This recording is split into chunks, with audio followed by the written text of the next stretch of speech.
Bismillahirrahmanirrahim. Assalamualaikum warahmatullahi wabarakatuh.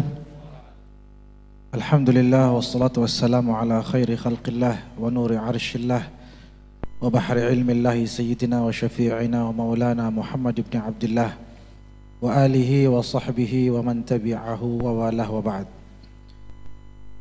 Syekhana al-Karim, guru kita semua yang sama-sama kita muliakan, Fadilatul Habib السيد الشريف توفيق بن عبد القادر السقاف رئيس عام الرابطة العلوية بجمهورية إندونيسيا المحبوبة، حفظه الله وبارك له في عمره ونفعنا به وبعلومه وبركاته في الدارين آمين يا رب العالمين. السادة الحبايب والعلماء والمشايخ الكرام الحضور أجمعين،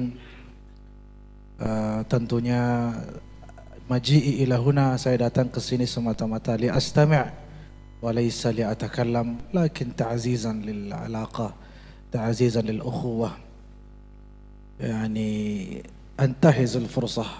Di sini saya mengajak tentunya kita memanjatkan puji syukur yang setinggi-tingginya kehadrat Allah Subhanahu wa taala.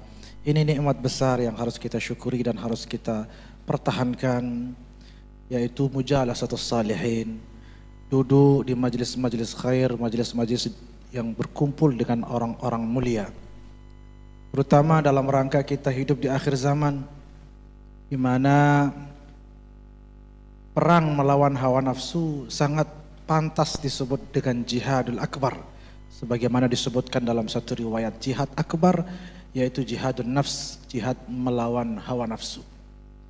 Dalam sebuah hadis juga dikatakan, hadis masyhur, a'da'il mar'i nafsuhu allati baina jambayh, musuh manusia yang paling mematikan, paling membahayakan bukan Israel, walaupun itu sangat musuh yang nyata, tapi ada yang lebih berbahaya, bukan juga yang lain-lain, termasuk syaitan yang selalu kita berlindung kepada Allah daripadanya. Memang aduun mubin, musuh yang sangat nyata, tapi kata Nabi, a'da'il mar', yang lebih berbahaya daripada semua musuh-musuh itu, musuh yang paling harus kita berhati-hati dan harus kita perangi, yaitu nafsuhul lati baina jambayh, hawa nafsu, karena berada di dalam jiwa kita sendiri. Karena itu penting kita menjadikan hal ini sebagai perhatian kita semua, yaitu melawan hawa nafsu, berjihad. Karena kullu mauludin yuladu 'alal fitrah, semua manusia terlahir dalam fitrah, tapi fitrah ini ternodai oleh nafsu, baik oleh pendidikan orang tua, pergaulan, lingkungan dan seterusnya. Terbentuklah nafsu, yang kemudian nafsu inilah yang membuat syaitan menjadi masuk, ada akses ke hati kita. Ini waktu saya mengaji di Mesir dari salah seorang ulama, yaitu Maulana Al-Arif Billah As-Sayyid Mukhtar bin Ali bin Muhammad Ad-Dusuqi Al-Maliki Al-Husaini. Beliau maha guru daripada tariqah Dusuqiyah Muhammadiyah, tariqah salah seorang wali kutub dari Mesir yang sangat masyhur. Beliau menjelaskan bahwa syaitan itu tidak masuk ke hati manusia kecuali kita sendiri yang sudah menyiapkan lahan untuknya di dalam hati. Itulah nafsu. Itulah nafsu. Itu sebabnya para aulia Allah tidak didekati oleh syaitan. Kenapa? Karena enggak ada nafsu di hati beliau-beliau. Allah mengatakan, inna ibadi laisa laka alaihim sultan. Hambaku yang betul-betul hambaku, kata Allah, yang betul-betul beribadah dan menghambakan dirinya kepada Allah sebenar-benar penghambaan, itu syaitan tidak bisa mendekat. Engkau wahai syaitan tidak boleh macam-macam, tidak boleh dekati mereka.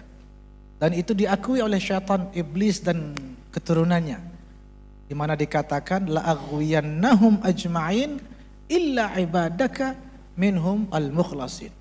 Kata iblis, saya akan menyesatkan semua manusia, semua hamba Allah, kecuali hamba-hamba pilihan, para aulia Allah al-mukhlasin, yang sudah dibersihkan hatinya daripada daripada hawa nafsu. Nah, ini penting saya sampaikan. Mengapa? Karena bulan Ramadan yang lalu memang momen untuk kita perangi hawa nafsu. Itu sebabnya syaitan dibelenggu katanya, ditangkap, disandra dulu supaya kita lebih mudah menyisir dan membersihkan hati daripada nafsu itu. Nafsu-nafsu kan ada amarah bisu, lawamah, mulhamah. Bahkan termasuk nafsu mutmainnah. Nah, ada waktu saya mengaji di Mesir dikatakan, ya ayyatuhan nafsul mutmainnah, nafsu mutmainnah saja termasuk nafsu yang kadang-kadang kita harus sisihkan. Karena mutmainnah di sini bisa jadi tenang karena ibadah kita sendiri. Dan itu tidak baik. Itu sebabnya min dhimni tafasir, ya ayyatuhan nafsul mutmainnah irji'i, kembalilah. Yang namanya kembalilah ini amr, perintah kepada yang berpaling atau yang berpaling ya. Irji'i, misalnya orang keluar dari rumah, pulanglah. Gak mungkin orang dalam rumah kita suruh pulanglah, udah di rumah. Pasti yang menjauh dari rumah baru kita bilang pulanglah ke rumah. Kata Allah, ya ayyatuhan nafsul mutmainnah irji'i ila rabbiki, kembali ke Tuhanmu. Berarti nafsu itu termasuk yang sedang menjauh dari Tuhannya. Baik. Fadkhuli, lalu masuklah fi ibadi. Nah, masuklah ke dalam golongan hamba-hambaku, hamba-hamba pilihan tadi. Yang sudah bersih nafsunya, yang hanya ada nafsu zakiyah saja. Sebagaimana dalam kitab tadi dibacakan, la budda min syaikhin tasiru bisairihi ilallahi min ahlin nufusis az-zakiyati. Nah, itulah nafsu zakiyah yang mana kita berjihad akbar di sini melawan hawa nafsu tersebut, terutama di akhir zaman. Hanya saja daripada kita bingung, mungkin kita bingung, berat berarti ya perjuangan melawan nafsu. Sesungguhnya tidak. Kenapa?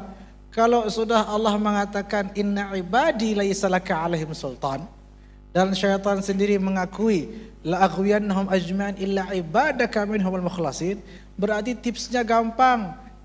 Dekatlah dan selalu bersamalah dengan ibadallah itu, as-salihin itu, maka otomatis syaitan ilpil dan akan menjauh daripada kita. Inilah pentingnya mujalasatus salihin, mujalasatul auliya, mujalasat ibadillah al-mukhlasin, supaya syaitan itu juga menjauh daripada kita karena dekatnya kita dengan orang-orang yang ditakuti oleh syaitan tersebut. Zahiran wa batinan. Sehingga tidak heran Allah mengatakan ittaqullah wa kunu ma'as-sadiqin. Itu jalan pintas untuk melawan hawa nafsu. Jalan pintas memang untuk mendekatkan diri kepada Allah Subhanahu wa taala. Kunu ma'as-sadiqin ini juga tidak hanya zahiran tapi juga batinan. Tidak hanya hayyan tapi juga mayyitan. Artinya yang sudah meninggal dunia sekalipun tetap kita letakkan, semayamkan di dalam hati kita dengan cinta, dengan mahabbah. Maka syaitan pun mikir-mikir masuk di hati kita karena di dalamnya ada orang-orang mulia. Termasuk kita memperingati haul Al-Habib Ali Mashhur bin Hafidh radhiyallahu taala anhu, juga bagian daripada strategi ampuh dalam melawan hawa nafsu. Ungkapan dalam kitab Ghawthul Ibad bi Bayan Ar-Rasyad, saya teringat karangan Syekh Abu Saif Al-Hammami, dikatakan madadul mayyit aqwa min madadil hayy, bahwa seorang wali yang sudah meninggal dunia itu, kata beliau dalam kitab itu, keberkahan istilahnya ya, madad, nilai atau tingkat, ibaratnya kalau listrik itu voltnya ya, lebih tinggi yang sudah meninggal daripada yang masih hidup. Sehingga hubungan kita dengan awliya Allah salihin yang sudah meninggal dunia pun tidak terputus, yang mana itu pun insya Allah akan mengalir keberkahan yang berlipat ganda dan sangat deras ke dalam hati kita, zahir dan batin kita, bibarakati salihin, bibarakati ulama'ina wa masyayikhina radhiyallahu anhum ajma'in, wa nafa'ana bihim fid dunya wal akhirah. Amin amin ya Allah ya rabbal alamin. Mungkin itu saja dari saya. Mohon maaf, al-afu minkum, mudah-mudahan bermanfaat. Sekian, wassalamualaikum warahmatullahi wabarakatuh.